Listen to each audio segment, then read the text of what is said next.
Home sharing is a big winner at the 2016 Olympics, and why autumn may be the new ideal time to buy a home. We'll have that and more up next. Your real estate news starts now.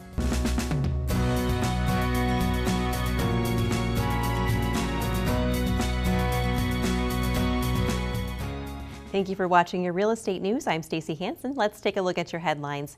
Airbnb was a winner in Rio for the 2016 Olympic Games. Airbnb was the official alternative accommodation service for the Olympic Games. This marks the first time the company has signed as an official partner to the Games for home sharing, according to CNBC.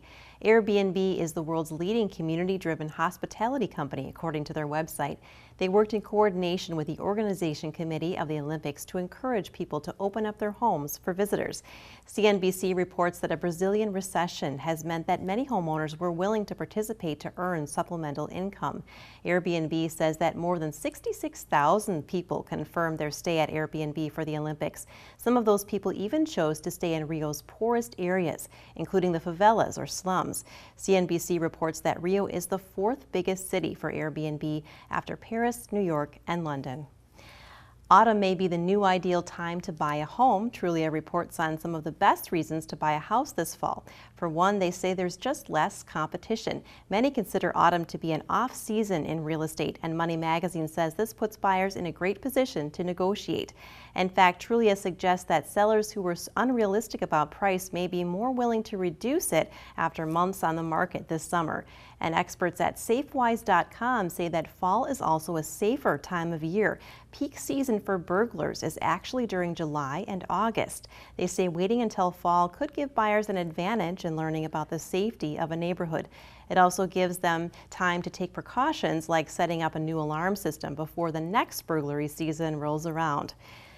If you only have one short time to prepare for guests in your home, Pop Sugar has determined a handful of things that visitors are sure to notice. They say that decor is not the first thing guests will pick up on.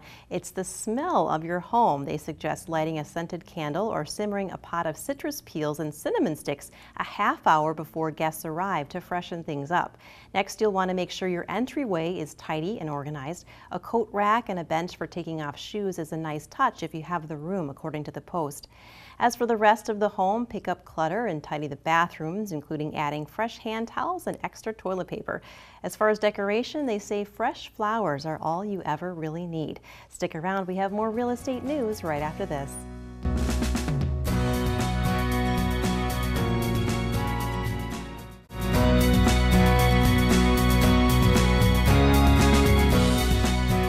And welcome back to the Real Estate News. I'm now with Kirsten Goggin with Century 21. Welcome back, Kirsten. Good to see you again. Hello, hello. So last time you talked about your free service. Now this is called Market Snapshot. Yep. Owners and buyers are getting reports of listings, sold information. This is all emailed to them.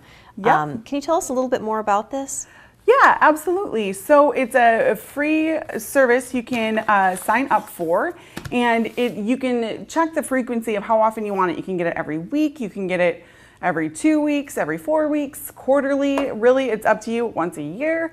But it's kind of nice if you're a homeowner, you're just kind of curious what's going on in your neighborhood, which I think all of us are. When we see a for sale sign go up down the street, we're kind of curious, oh, what do they list for? Because it kind of gives you an idea what your property is worth. This would, if you get it, monthly, it will just give you a summary of everything that's currently listed and things that have sold, as well as a ton of other information. So it's customizable. It's totally up to you as the subscriber. And if you don't find it useful, you can always unsubscribe at any time as well.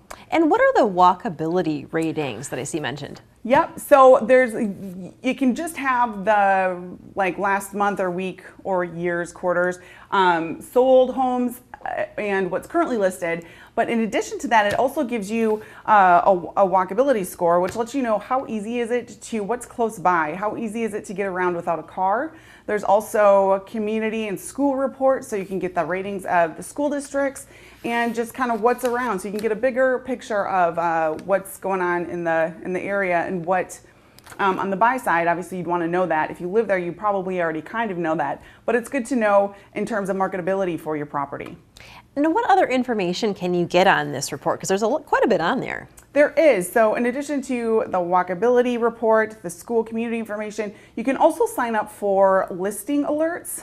And that will give you real time as soon as something is listed or sold in your neighborhood. It will email you automatically. So it's kind of its own thing, so that you don't want to inundate your inbox with tons of emails.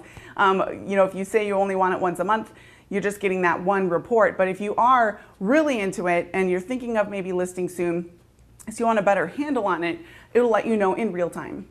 And this is mobile friendly, correct? Absolutely. So any type of smartphone or tablet, you're going to get the same reports, and you can customize everything right if you want to make a change. Go right in there. It's very, very user-friendly. And we're almost out of time, but quickly, how do people sign up? Go to kjsellsmadison.com and click on Market Snapshot. Great. Well, thanks so much, Kirsten. Thank you.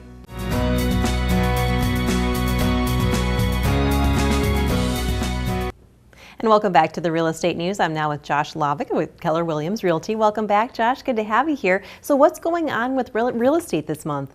Hey, thanks for having me back on the show. So yeah, real estate, we're still very much in a seller's market. Inventory is really low. Last month we're at 2.2 months of inventory, and as you may recall, right around 6 months is considered a balanced market. So to give you a little further idea of that is, I actually looked at homes. The number of single-family homes that were listed in the last week was at 94 homes came on the market, and 621 actually got accepted offers in the last week. So as you can see, sales are far outpacing the number of new listings that we have. Definitely. That's a good snapshot of how things are going. So what are your hottest new listings right now? Yeah, so we've got a couple of really cool condo listings right now. This one, first one is over on Kings Mill Circle over on the east side of Madison.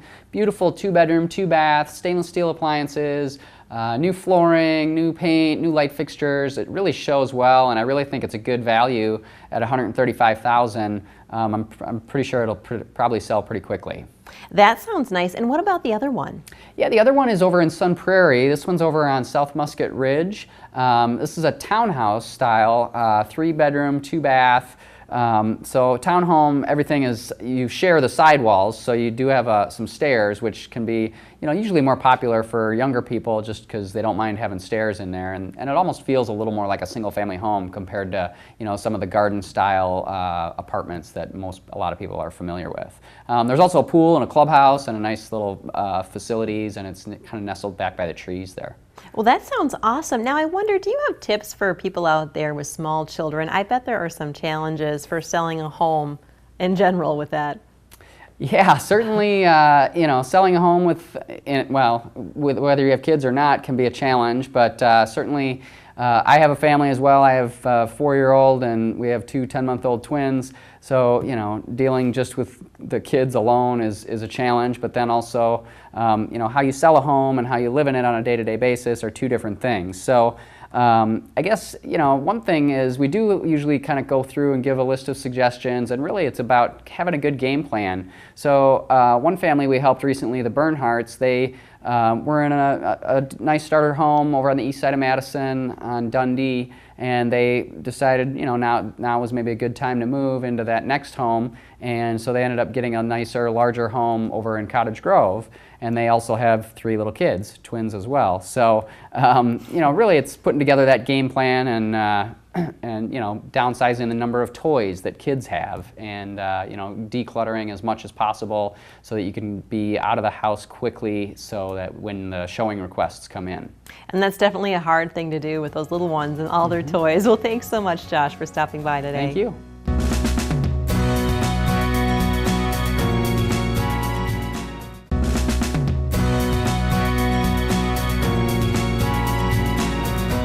Welcome back to the Real Estate News. I'm now with Adolfo Camacho with Nostra Terra.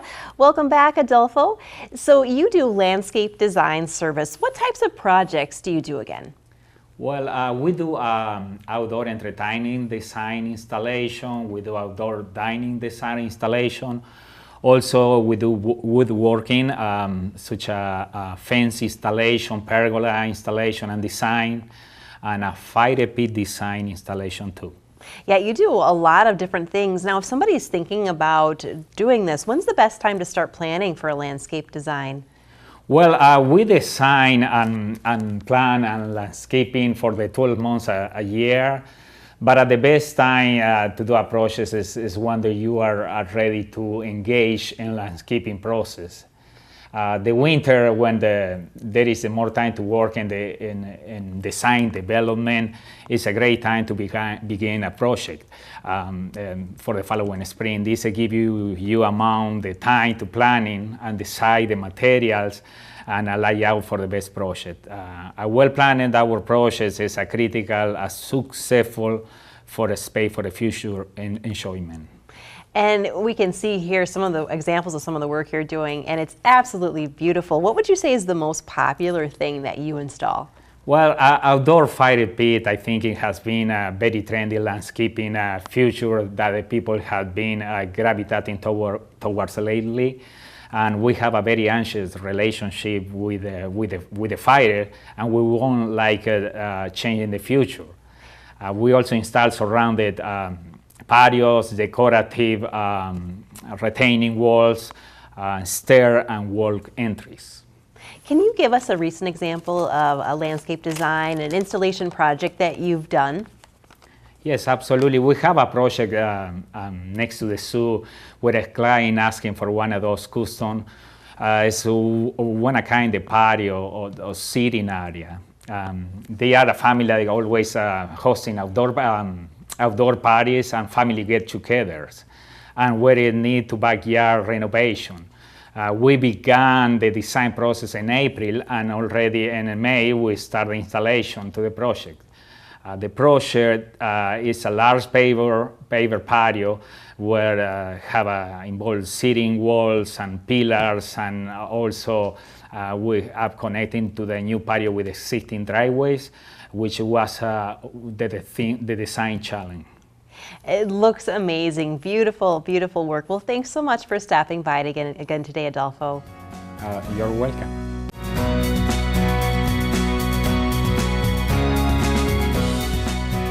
And welcome back to the Real Estate News. I'm now with Leo Spanuello from GSF Mortgage. He's here today with Noel Barnes. So, gentlemen, let's talk today about your first-time homebuyers program that you have. Barnes & Associates is doing this along with GSF Mortgage. Could you tell us a little bit about this? Absolutely. We're super excited about the program, partly because it's different. It's a different approach to what's typically out there.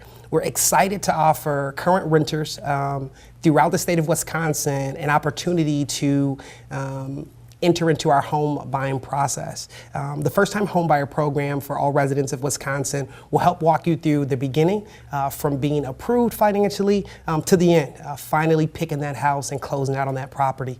There's no charge. It's absolutely free, which I think is the biggest and hugest benefit. You give us a call, you work with us, we'll walk you through the process from beginning to end, not leaving out any details, and ensure that you have exactly what you're looking for. And that's got to be so rewarding, too, to walk these families through something like their first-time home buying experience. So in your experience, then, what are some of the steps in home buying process, especially for those that are doing this for the first time? That's a really good question. The process is very simple, but for people who have not done the process before or may not have any home buying experience, it's a great introduction process to walk you through exactly what those steps will be. There's three major steps that we typically work with. The first step is being pre-approved, which is where Leo comes in and does a great job of pre-approving people, giving them the mortgage as well as finding different programs specifically for their county that may work for their benefit. The second process is the funnest. For the buyers anyway. They get to shop around, they get to look at different homes and find out exactly what they're looking for. Is it close to this school? Is it close to that work environment? And we specify those things and help them search for that.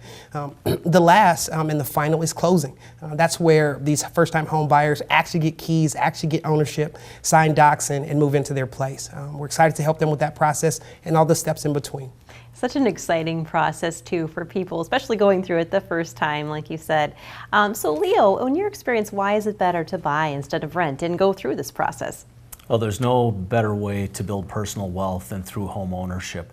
The benefits that you gain as the property appreciates in value, as well as the tax benefits that you gain along the way, are truly tremendous. We're in a market now where properties are appreciating in value very quickly, and it really is as great a time, with interest rates as low as they are, as we have seen in many years, for someone to enter into home ownership. We have opportunities to get people into homes with zero down payment, whether it be a WIDA program, a VA program, USDA program, many options for people to come in and we'll help them navigate through the mortgage process, and together we'll get at least 100 people into new homes in the next couple months here. That's an exciting goal to have. Well, thanks so much, gentlemen. Thank you. Thank you.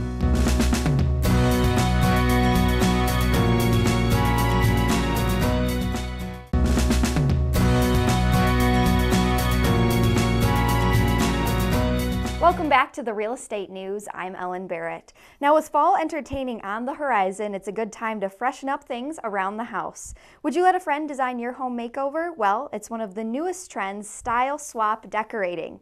Here to share tips for a chic room makeover that will make you look like an interior designer are lifestyle experts, bloggers, and friends, Leslie Graham and Anna Leesmeyer. Thank you both for being with us today.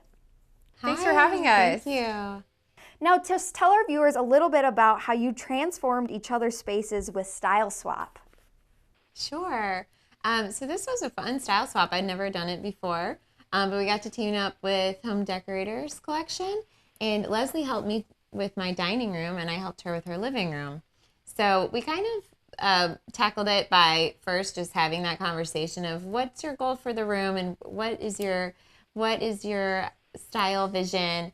And we created secret Pinterest boards. And so as I was pinning things, she was able to see, okay, so this is kind of the style direction she's going for. This is what she's drawn to. And it was the same for her. So that was a great starting point. And once we established that, then we were able to start picking pieces. So fun. So yeah, so Leslie was going for a more modern farmhouse vibe. So she chose, for instance, this Gordon tufted sofa in linen. Established the neutral palette. It was clean, sophisticated, inviting. The old Treasures scattered rug had some good texture to it, and that's kind of, the foundation for the room, those pieces. So once you establish that, then it makes the rest a lot easier. So we, worked in more statement pieces, kept some family heirlooms, different things that we worked into this space. But it was a lot smoother once we had that, conversation about what the direction was going to be. Definitely. Absolutely. That sounds like so much fun. And now, Anna, what are your tips for really defining a space's style? So to define a style is, that can be really intimidating, but it doesn't have to be if you just break it down into simple steps. Like, okay, what is my style, and what are the color palette what's the color palette that I want to go for? So look at your Pinterest images, or if you don't do Pinterest, look through magazines and pull out images you're really drawn to. Go through your closet. Try to pick up on overall themes that you really love.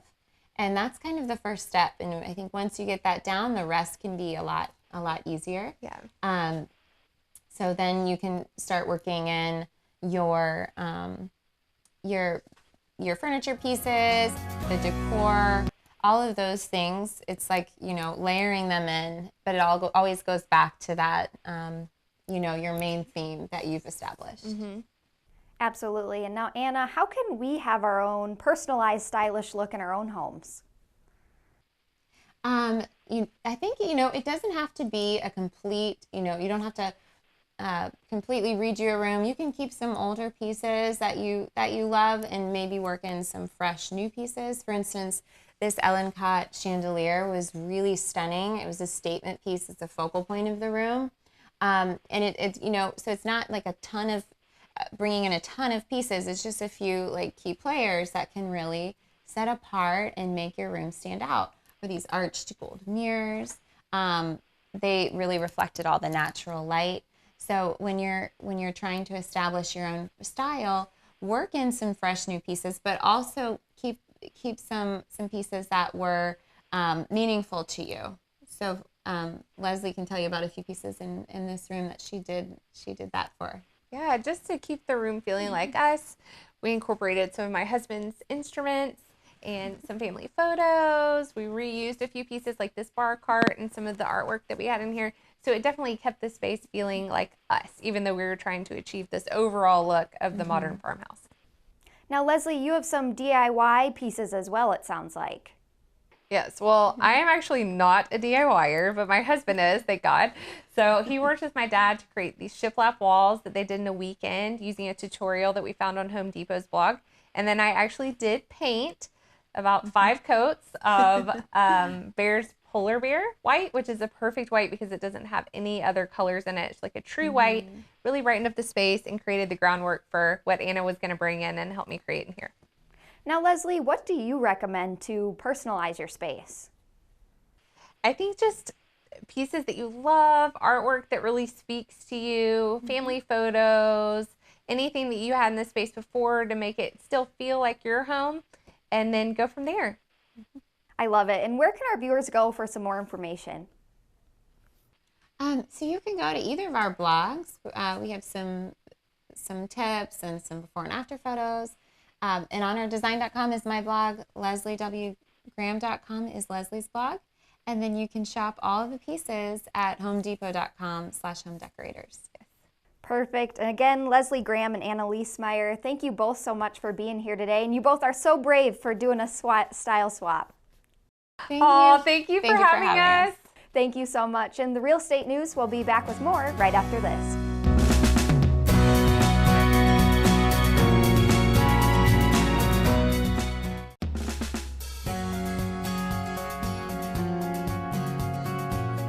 Special thanks to our guests for stopping by today and to you, our viewers, for tuning in. Be sure to join us again next week. I'm Stacey Hansen for the Real Estate News, making a positive impact and leading the real estate market.